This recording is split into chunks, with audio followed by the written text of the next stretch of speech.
Hello everyone, स्वागत करता हूं आप सभी का अपने चैनल मैथ्स बाय आलोक पर। उम्मीद करता हूं कि आप सब लोग स्वस्थ हैं और आप सबकी प्रिपरेशन धीरे धीरे बेहतर होती जा रही होगी। एसएससी जीडी के जो सीरीज चल रही है हमारी मैथ्स की क्लास की, जिसमें हमने आपसे वादा किया कि 1000 क्वेश्चन तक आपको करवाया जाएगा, उस सीरीज का ये दूसरी क्लास है जो आप सबके सामने मैं लेकर आया हूँ। इस क्लास में आप सबके सामने में बेहतरीन 20 सिलेक्टेड क्वेश्चंस जो कि आपके सामने लाए जाएंगे, कराए जाएंगे और बेहतरीन ट्रिक्स और उसके मेथड्स आप तक के पहुंचाए जाएंगे, ताकि आपको उस मेथड्स और ट्रिक्स से एग्जाम में फ़ायदा मिले, आप स्कोर ज़्यादा बेहतर कर पाओ अपने और अपने नंबर्स ज़्यादा से ज़्यादा गेन कर पाओ एग्जाम में। तो पूरी की पूरी मैथ्स के सभी questions, even previous year questions या फिर जो क्वेश्चंस आपके एग्जाम में आ सकते हैं, उन टाइप के सभी क्वेश्चंस को यहाँ पर लाया जाएगा। आने वाले जितनी भी वीडियोज़ होंगी उसमें क्वेश्चंस की क्वालिटी बहुत ही मेंटेन रहेगी, बहुत ही अच्छी रहेगी और ट्रिक्स और मेथड्स आप तक वो पहुंचाए जाएंगे जो कम टाइम टेकिंग हो गई। तो इसका मतलब है कि आपकी सिलेक्शन पक्की होने वाली है। आप लगातार वीडियो के साथ बने रहिए और सभी लोग वीडियोस को देखिए, अंत तक देखिए और वीडियो को लाइक कीजिए, शेयर कीजिए, चैनल को सब्सक्राइब कीजिए। जिनको ज़रूरत है उन तक पहुँचाइए, क्योंकि ये वीडियो सब तक पहुँचनी चाहिए, फ्री ऑफ कॉस्ट है, बेहतरीन मैथड बेहतरीन क्वेश्चन के साथ। वही शुरू करते हैं आज की अपनी क्लास, जिसमें दूसरी क्लास में पहला क्वेश्चन है कि रोहित और दिनेश के बीच 64 किलोमीटर की दूरी है। रोहित और दिनेश के बीच, यहाँ पर रोहित है और मान के चलते हैं यहाँ पर दिनेश है, तो इनके बीच में 64 किलोमीटर की दूरी है। यहाँ पर ये है रोहित और ये है दिनेश। रोहित 15 किलोमीटर प्रति घंटा की गति से चल सकता है और दिनेश 17 किलोमीटर प्रति घंटा से चल सकता है। यदि वह एक दूसरे की ओर यात्रा करते हैं, मतलब एक दूसरे की तरफ आ रहे हैं, मतलब उनका जो मूवमेंट होगा वो अपोजिट डायरेक्शन में होगा, तो वे कितने घंटे में मिलेंगे। तो जाहिर सी बात है उनकी रिलेटिव स्पीड क्या हो जाएगी, ऐड हो जाएगी। तो यहाँ पर रोहित की जो स्पीड है वो 15 है और दिनेश की स्पीड है 17 है। तो मतलब अगर वो सेम टाइम पे चलते हैं तो एक दूसरे से कब मिलेंगे भाई, जब सेम टाइम पे ही मिलेंगे। मतलब जितनी देर आर चलेगा, रोहित चलेगा, उतनी देर दिनेश चलेगा एक दूसरे की तरफ। तो यहाँ पर अगर 15 और 17 चल के देख रहे हैं आप कि 15 यूनिट और 17 यूनिट अगर चल रहे हैं, तो ये कितना चल रहे हैं, एक घंटे में अगर ये चलेंगे तो 32 किलोमीटर चलेंगे। अगर 15 की स्पीड से आप दिनेश की तरफ चलना है और दिनेश 17 की स्पीड से रोहित की तरफ चल रहा है, तो 32 किलोमीटर एक घंटे में चलेंगे। लेकिन वहाँ पर टोटल डिस्टेंस है कितनी, 64 किलोमीटर। तो इसका मतलब 32 से ये 2 गुना है, तो यहाँ पर जो टाइम है वो भी 2 गुना हो जाएगा। तो आप कह सकते हो 2 आवर्स में वो 64 किलोमीटर दोनों के द्वारा कवर किया जाएगा, अर्थात वो दोनों एक दूसरे से मिल जाएंगे 2-2 घंटे के बाद। तो यहाँ पर जो हमारा ऑप्शन हो जाएगा, ए ऑप्शन क्वेश्चन का करेक्ट आंसर हो जाएगा। अगला क्वेश्चन कहता है यशवंत 40 रुपये में 15 की कैंडी खरीदता है और उन्होंने 50 रुपये में 30 की कैंडी की कीमत पे बेच देता है, उसका लाभ या हानि प्रतिशत बताइए। तो पहली बात, 50 रुपये में वो 40 कैंडी खरीदता है और 30 रुपये में वो 50 रुपये में, उल्टा लिख दिया मैंने यहाँ पर, पहले वाले में 40 रुपये की कीमत से वो 15 कैंडी खरीदता है, 40 रुपये की दर से वो 15 कैंडी खरीदता है। और दूसरे वाले में कहता है 50 रुपये की दर से वो 30 कैंडी खरीदता है। तो यहाँ पर अगर दोनों जगह हम कैंडी को बराबर कर लेते हैं तो ये पता चल जाएगा कि समान कैंडी को खरीदने में क्या रुपए लगाया और उसी कैंडी को बेचने में कितने रुपए लगाया। इससे पता चल जाएगा लाभ हुआ या हानि हुआ। तो यहाँ पर आप देखो कि 15 कैंडी को अगर मैं 2 से गुणा करता हूँ तो इस 40 को भी 2 से गुणा करना पड़ेगा। मतलब देखा जाए तो 80 रुपये की कैंडी की दर से वो 30 कैंडी खरीदता है पहले वाले केस में, और दूसरे के केस में 30 कैंडी को 50 की दर से बेचता है। तो कैंडी अब हमारे पास क्या हो गई, समान हो गई। तो आप देखोगे यहाँ से क्या हो रहा है भाई, 80 का खरीदा था, 50 का बेच रहा है 30 कैंडी, तो मतलब लॉस हो रहा है। लॉस हो रहा है यहाँ पर कितने का, 80 से 50 का मतलब 30 का, किस पे, 80 रुपये पे। परसेंटेज निकालना है तो इनटू में क्या कर देंगे, 100 कर देंगे। ये 0 से 0 कट जाएगा, 300 या 2 चौके 8, 2 पंचे 10, 2 दूनी 4, 2 से 15, यहाँ से 15 पचे 75 आ जाएगा, 75 बटे में 2%, मतलब 37.5% उसका क्या हो जाएगा, लॉस हो जाएगा। डी ऑप्शन इस क्वेश्चन का क्या हो जाएगा, राइट आंसर हो जाएगा। अगला क्वेश्चन कहता है कि मेढक 80 मीटर गहरे कुएं के तल पर था, 80 मीटर गहरे कुएं के तल पर था कहीं पे, यहाँ पर मान लेता हूँ ये गहरान जो है वो 80 मीटर की है। फिर कहता है इसने कूद कर इससे बाहर आने का प्रयास किया, प्रत्येक कूद में इसने 1.15 मीटर की दूरी तय की, लेकिन 0.75 मीटर नीचे खिसक गया। मतलब पहले स्टेप में वो गया कितना, 1.15, लेकिन वापस भी आ जाता है वो 0.75। तो इसका मतलब है 0.75 अगर वो वापस आ जाएगा तो कितना कितना लेकिन खिसक जाता है, तो इसका मतलब आप इससे क्या करोगे, घटा दोगे। तो आप यहाँ से देख सकते हैं कि कितना भाई नीचे आ जाएगा ये। तो यहाँ से हम कह सकते हैं कि 40.40 पे वो पहुंच जाएगा, 0.40 मीटर की ऊंचाई पे पहुंचेगा। पहले स्टेप में 1.15 जाके 0.75 खिसक के। तो इसका मतलब मैं इस सब को अगर हटा दूं तो इसका मतलब ये हो जाएगा कि पहले स्टेप में जितना गया और इतना वापस आने के बाद देखते हैं तो तल से, जो कुएं का तल है उससे 0.40 मीटर ही ऊपर जा पाया होगा। अब ध्यान दीजिए, यहाँ पर ध्यान ये देने की बात है कि 4.40 मीटर एक बार में जा रहा है, तो ज़रूरी है ये पता करना कि वो आखिरी बार अधिकतम 80 मीटर की ऊंचाई पर कितने बार में कूदा होगा।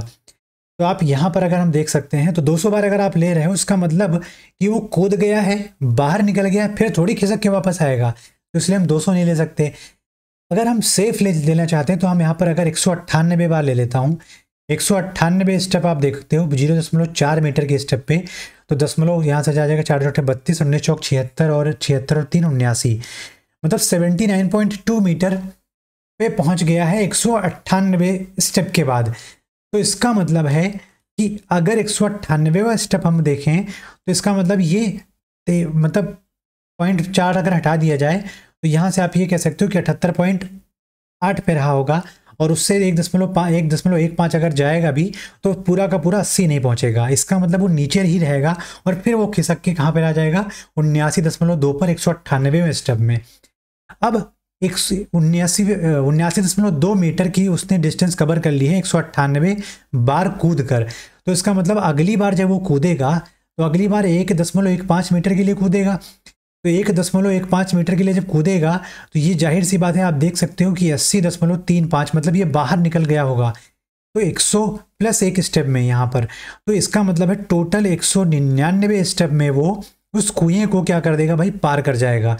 200वें स्टेप में उसका कोई मतलब ही नहीं बनता, वापस अब आ नहीं रहा है, क्योंकि 199वें स्टेप में वो बाहर निकल चुका है और बाहर निकलने के बाद वो वापस नहीं खिसकेगा। तो इसका मतलब इस क्वेश्चन का जो डी ऑप्शन है 199 करेक्ट ऑप्शन हो जाएगा।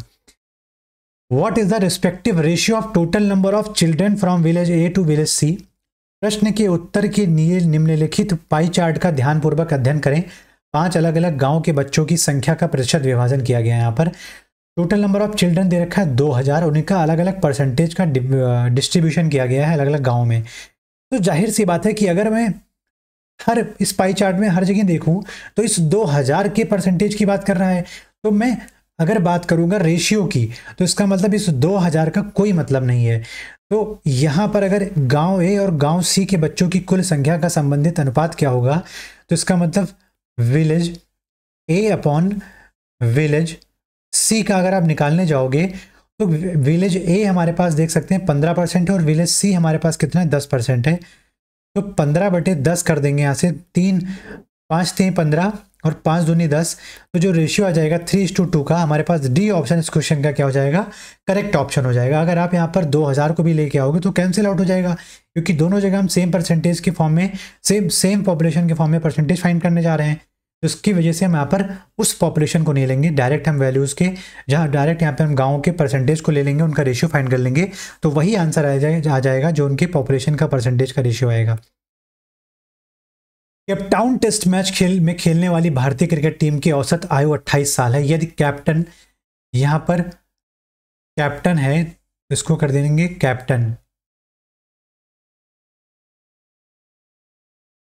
कैप्टन की अगर बात की जाए, यहाँ पर भी कैप्टन के अलावा 10 खिलाड़ियों की औसत आयु कितनी 27.8 है। तो यहाँ पर अगर बात की जाए कि खिलाड़ियों की औसत आयु कितनी थी भाई 28 थी, लेकिन अगर 10 खिलाड़ियों की यहाँ पर बात की जाए तो कितनी है 27.8। कब, जब एक खिलाड़ी यहाँ से निकल गया है। तो थी कितनी 28, हर इंसान की 28 थी, लेकिन यहाँ पर आप देखोगे तो -0.2 कम कर दी गई है। एक एक से, लेकिन टोटल हैं कितने वहाँ पर 10। तो -0.2 को 10 में आप देखोगे तो टोटल कितनी कम हुई होगी, -2 कम हुई है। कितनी कम हुई है, -2। तो यहाँ पर 11 लोगों की अगर 28 रही होगी तो जाहिर सी बात है कि जो आखिरी 11वां या कैप्टन जो होगा उसकी भी 28 के बाद 2 बढ़ाना पड़ेगा, तभी ये -2 वहाँ पर जाके 0 करके 28 का एवरेज दे पाएगा। तो इसका मतलब जो खिलाड़ी कैप्टन है इसकी एवरेज आयु 28 से 2 ज़्यादा, इसका अर्थात 30 की उम्र की रही होगी। तो यहाँ पर हम आप देख सकते हैं डी ऑप्शन इस क्वेश्चन का करेक्ट आंसर हो जाएगा। वही मेथड है जिससे हम लोग एवरेज फाइंड करते हैं और ये बेहतरीन मेथड है हमारे हिसाब से। आप खुद देख सकते हो 10 लोगों में कि 0.2 का मार्जिन चल रहा है, तो 10 लोगों में 2 का मार्जिन हो जाएगा माइनस के फॉर्म में। तो इसका मतलब है कि हमें एवरेज क्या करना है, 28 ही रखना है। तो इसका मतलब अगर सब लोग 28 थे तो यहाँ पर 11वां खिलाड़ी 28 से कितना ज़्यादा हो जाएगा, 2 ज़्यादा हो जाएगा, क्योंकि 10 लोग का एवरेज यहाँ पर 27.8 है। इसी वजह से वहाँ पर 2 हमें ऐड करना पड़ा 28 में। तो 30 वर्ष का कौन हो जाएगा, कैप्टन हो जाएगा। निम्नलिखित प्रश्न में प्रश्न चिन्ह के स्थान पर क्या आएगा। सड़ा सा क्वेश्चन है, एसएससी जीडी में पूछा गया है। 383 डिवाइडेड बाई 25 गुणे 2.5 प्लस 12।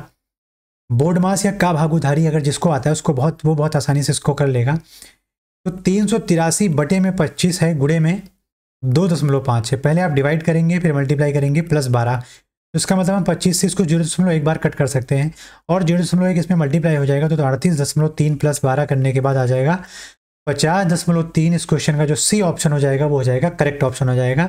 इससे ज़्यादा इस क्वेश्चन में समय देने का कोई मतलब नहीं बनता है। अगला क्वेश्चन है, एक समलंब चतुर्भुज जिसका क्षेत्रफल 108 वर्ग सेंटीमीटर है और समांतर भुजाओं की लंबाई 9 सेंटीमीटर और 36 सेंटीमीटर है। तो यहाँ पर एक समलंब मतलब एक ट्रेपेजियम बना लेते हैं। तो जिसकी ABCD में से ये लंबाई 9 सेंटीमीटर और ये लंबाई 36 सेंटीमीटर है और इसका समलंब चतुर्भुज का क्षेत्रफल दे रखा है 108 वर्ग मीटर सेंटीमीटर स्क्वायर। तो समांतर भुजाओं के बीच का लंबवत दूरी मतलब यहाँ पर H height of the trapezium पूछ रहा है। तो ट्रेपेजियम एरिया क्या होता है, इसका एरिया ऑफ ट्रेपेजियम की बात करा जाए तो हो जाता है 1/2 इंटू H।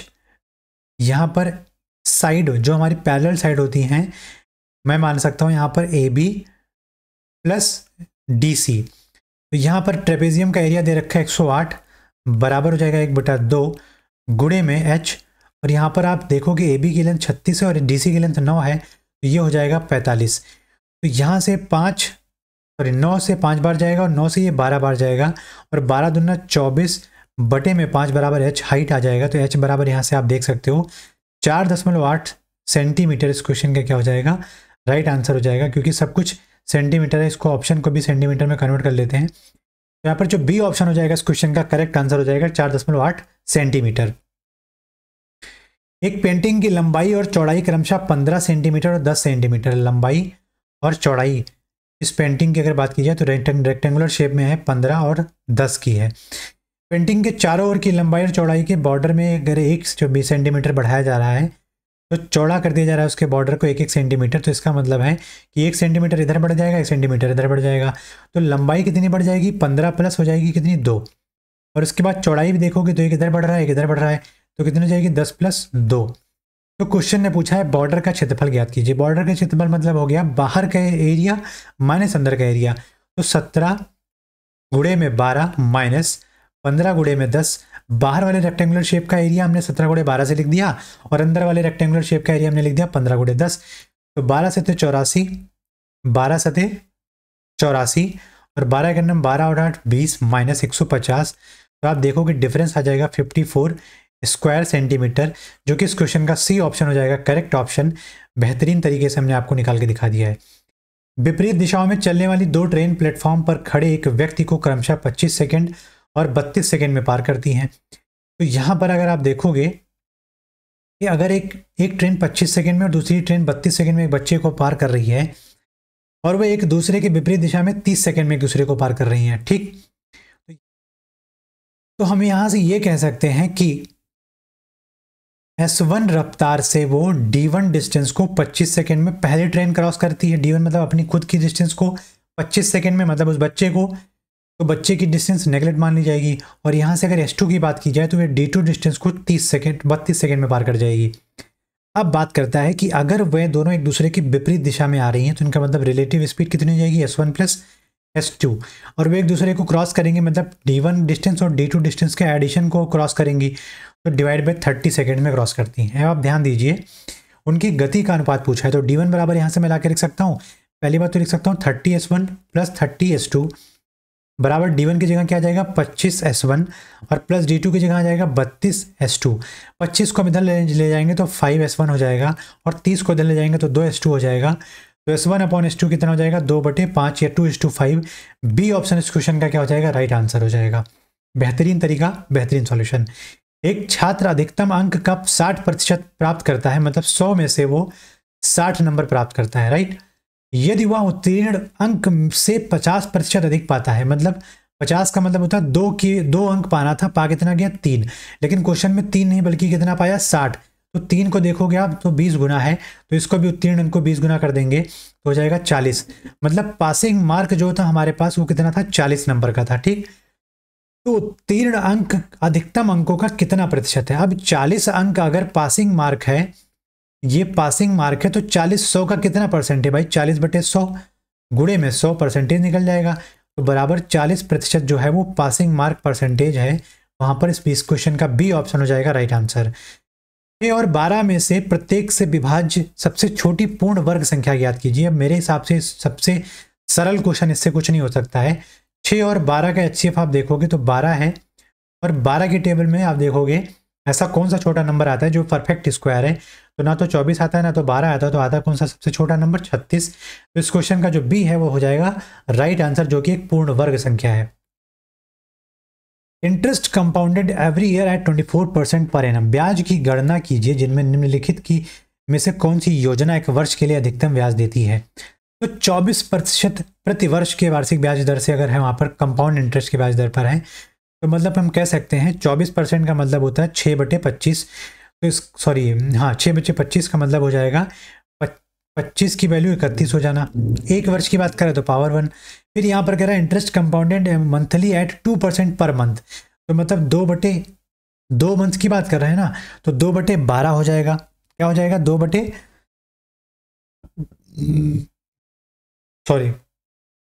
क्या हो जाएगा 12/1 हो जाएगा, क्योंकि यहाँ पर एक वर्ष के लिए बात करा जा रहा है। तो एक वर्ष के लिए जो यहाँ पर इंटरेस्ट रेट हो जाएगा कितना हो जाएगा 12%, या आप यहाँ से कह सकते हो 2/100 जो यहाँ पर रेट हम ले रहे हैं वो 12 महीने के लिए ले रहे हैं, तो इसका मतलब 50 की वैल्यू 51 हो जाएगी, उसकी पावर लग जाएगी 12 हो जाएगी। 2% पर मंथ के हिसाब से है कंपाउंड इंटरेस्ट। और तीसरे वाले में कहता है कि ब्याज प्रति तिमाही 6% है, तो तिमाही का मतलब हो गया कि 4 बार जाएगा वो, तो पावर 4 हो जाएगा। 6% का मतलब हो गया 6/100 मतलब 3/50, मतलब 50 की वैल्यू अगर 53 कर दी जाए तो उसकी पावर 4 हो जाएगा, ठीक। फिर यहाँ पर आप देखोगे तो हर 6 महीने के लिए 12% की दर से हर 6 महीने में चक्रवृद्धि ब्याज की दर अगर 6 माह के हिसाब से दी हुई है 12%, तो कितना हो जाएगा, मतलब यहाँ पर 6 मंथ्स का 2 वर्षों के हिसाब से 6 मंथ का दे रखा है 12%, तो मतलब यहाँ पर 2 वर्ष के लिए क्या हो जाएगा 12/2, तो मतलब हम कह सकते हैं 12%/2। तो यहाँ से आप देख सकते हो 6/100। फिर से वही आप देख सकते हैं कि 24% का महीना आ जाएगा, 24% का सालाना ब्याज आ जाएगा यहाँ से, या 12% का आप देख सकते हो 2 बार करना पड़ेगा। तो 12% का मतलब हो जाएगा 12/100 मतलब 3/25, मतलब 25 का वैल्यू 28 में हो जा रही है यहाँ पर, और इसकी होल पावर लग जाएगी कितनी, 2 लग जाएगी, क्योंकि 2 बार की कंपाउंड इंटरेस्ट है। तो आप देखेंगे कि इसमें सबसे अधिकतम ब्याज देने वाली स्कीम कौन सी, जिसके बाद आप देखिए कि अगर आप पावर करने भी जा रहे हो तो सबसे बड़ा पावर आप देख सकते हो यहाँ से आ रहा है। सबसे ज़्यादा नंबर कहाँ से आ रहा है, सबसे ज़्यादा वैल्यू कहाँ से आ रही है, सबसे ज़्यादा इंटरेस्ट कहाँ से आ रहा है, सेकंड वाले से आ रहा है। तो इस क्वेश्चन का जो बी ऑप्शन हो जाएगा वो हो जाएगा राइट आंसर। इससे ज़्यादा करने की जरूरत नहीं, आप फॉर्मूले में अप्लाई कर सकते हो, रेशियो में अप्लाई कर सकते हो, पावर लगा सकते हो। अगला क्वेश्चन कहता है कि यदि A/B बराबर 7/9 है और B/C बराबर है 3/5, तो क्वेश्चन ने बोला है कि A/B/C का मान ज्ञात कीजिए। A/B/C का मान ज्ञात कीजिए। तो यहां से आप देख सकते हैं कि हमने अनुपात निकालने का तरीका ये पढ़ा था कि आप सीधे चले आओ, तो 7 × 21, क्योंकि A के नीचे कुछ नहीं तो सीधे आना है आपको। फिर इसके बाद अनुपात, बी यहाँ पर है तो बी अब यहाँ पर है तो उसके बाद क्रॉस जाके सीधे आना पड़ेगा, 9 तियाँ 27। फिर सी के लिए आपको देखना है तो सी सीधे आएगा ऊपर से, तो 9 पचे 45। इन सबका रेशियो आप देख रहे हो तो 3 से कट रहा होगा, 3 से 7 बार, 3 से 9 बार और 3 से 15 बार। तो इस क्वेश्चन का जो थर्ड ऑप्शन है, सी ऑप्शन है, इस क्वेश्चन का क्या हो जाएगा, राइट आंसर हो जाएगा। अगला क्वेश्चन है, कितने वर्षों में एक धनराशि 30% वार्षिक ब्याज दर पर 16 गुना हो जाएगी। तो आप देखिएगा कि 100 रुपए की वस्तु कितने वर्षों में 16 गुना हो जाती है, मतलब अमाउंट दे रखा है 1600 हो जाती है, इसका मतलब वो वस्तु कितनी हो जाएगी भाई, 1500 हो जाएगी। कितने वर्षों में, जब 30% का इंटरेस्ट रेट रख रखा है, तो 30% का इंटरेस्ट रेट का मतलब हो गया 30/100, यहाँ पे 100 काट दोगे तो यहाँ पर क्या टाइम आना चाहिए भाई कि 30 को मल्टीप्लाई करने पे वो समय के बाद 1500 हो जाए। तो ऑब्वियस सी बात है कि 50 साल इस क्वेश्चन का क्या हो जाएगा, सी ऑप्शन करेक्ट ऑप्शन हो जाएगा। मतलब 100 पे आप देखोगे तो प्रिंसिपल के बाद एस आई क्या होता है, एस आई इक्वल्स टू होता है अमाउंट माइनस प्रिंसिपल। तो 1600 मतलब 16 गुना मतलब 1600 उसका अमाउंट है, उससे आप प्रिंसिपल 100 घटा दोगे तो 1500 रुपये क्या आया, उसका सिंपल इंटरेस्ट आया। तो 1600 रुपये पे का सिंपल इंटरेस्ट 30% पर ब्याज पर ईयर के हिसाब से जो इंटरेस्ट रेट है उस पर आप देख रहे हो, तो 50 साल ऐसा समय लगेगा कि जहाँ पर वो 1500 होने में आपको दिखाएगा। तो 50 साल मतलब सी ऑप्शन इस क्वेश्चन का क्या हो जाएगा, राइट आंसर हो जाएगा। एक घन जिसका आयतन 64 सेंटीमीटर है, घन का अगर आप देखोगे तो कुछ यूं फॉर्म में बना होता है घन, इसको ऐसे मिला दिया जाए, इसको ऐसे मिला दिया जाए, इसको ऐसे और इसको ऐसे, और इसकी एक घन की सभी भुजाएं बराबर होती है तो ए सेंटीमीटर मान लेता हूँ एक घन की एक लंबाई है। तो आयतन होता है वॉल्यूम ऑफ क्यूब बराबर होता है ए क्यूब। तो ए क्यूब की वैल्यू क्वेश्चन में दे रखी है 64 सेंटीमीटर क्यूब। तो ए बराबर कितना आ जाएगा, 4 चौके 16 चौके 64, तो 4 सेंटीमीटर। फिर क्वेश्चन कहता है कुल पृष्ठीय क्षेत्रफल ज्ञात कीजिए, क्यूब का कुल पृष्ठीय क्षेत्रफल ज्ञात कीजिए, मतलब टोटल सरफेस एरिया ऑफ क्या होता है, कोन बराबर होता है 6a², तो बराबर 6 गुणे 4 की पावर 2, 4 चौके 16 छक्के 96 सेंटीमीटर स्क्वायर। इस क्वेश्चन में हमारा जो डी ऑप्शन है वो हो जाएगा राइट आंसर, इसका टोटल सरफेस एरिया। एक डीलर अपने ग्राहक को 25% की छूट देता है, 25 का मतलब होता है 4 की वस्तु को 3 में देना, तो ये हो गया छूट। फिर भी 25% का लाभ प्राप्त करता है, मतलब अब यहां पर ध्यान रखिए, इसको मैं उल्टा करके लिखता हूं। एक ग्राहक 4 रुपए की वस्तु को 3 में देता है, फिर भी वो 25% की प्रॉफिट पे रहता है, मतलब 4 की वस्तु पे 5 रुपए का अगर बेचेगा तो ये प्रॉफिट होगा। तो यहाँ पर सेलिंग प्राइस बराबर करना पड़ेगा, कॉस्ट प्राइस मार्क प्राइस के रेशियोज को ठीक करना पड़ेगा। तो सीपी और यहाँ पर आप देख सकते हैं सीपी एसपी और एमपी का जो रेशियो आ जाएगा, इस रेशियो को आप इंटू 5 कर दो और इस रेशियो को आप इंटू 3 कर दो एसपी को बराबर करने के लिए, तो 12:15:20 आ जाएगा सीपी एसपी और एमपी का। यदि एक वस्तु का डीलर को 1600 रुपये का मूल्य है, यहाँ पे इंग्लिश में पढ़ते हैं, if an article cost ₹1600 to the dealer then its mark price in rupee. तो अगर आप देख सकते हो यहाँ पर 1600 रुपये उसका कॉस्ट प्राइस पड़ रहा है, 1600 रुपये उसका कॉस्ट प्राइस पड़ रहा है, तो 12 का 1600 कितना गुना है भाई, 1600/12 कर सकते हैं, या 4 जोग 16 400/3 कर सकते हैं। तो कह रहा है मार्क प्राइस ज्ञात कीजिए, तो 420 का क्या करना पड़ेगा, 400/3 करना पड़ेगा, क्योंकि ये गुणे में 400/3 है। तो 400/3 मतलब हो गया 8000/3, 8000/3। तो यहाँ से अब अगर 8000 को 3 से भाग देते हैं तो 26 तियाँ होता है 78, 26 तियाँ 78 मतलब 20 का मतलब 3 छक 18, फिर 2 20 3 छक 18.6, ऐसे करके तो हम कह सकते हैं 2667 रुपये का उसका क्या हो जाएगा, मार्क प्राइस हो जाएगा। तो क्वेश्चन में हमारा सी ऑप्शन हो जाएगा राइट आंसर इस क्वेश्चन का, जो कि आप देख सकते हैं रेशियो मेथड से हमने इसको सॉल्व किया है। एक निश्चित कार्य को 12 दिन में कर सकता है, एक निश्चित कार्य को 12 दिन में कर सकता है, बी ए से 60% अधिक कुशल है। अब यहाँ पर अगर कुशलता की बात की जाए तो ए और बी की, तो बी जो है ए से 60% अधिक कुशल है, तो इसका मतलब है कि अगर ए 5 की एफिशिएंसी रखता है तो बी हमारे पास यहाँ पर 8 की एफिशिएंसी रखेगा। ए अगर 5 की एफिशिएंसी रखता है तो बी 8 की एफिशिएंसी रखेगा। ये है एफिशिएंसी का रेशियो। और यहाँ पर आप देख सकते हो टाइम का रेशियो अगर मैं निकालने जाऊँ तो टाइम का रेशियो कितना हो जाएगा, 8:5 का।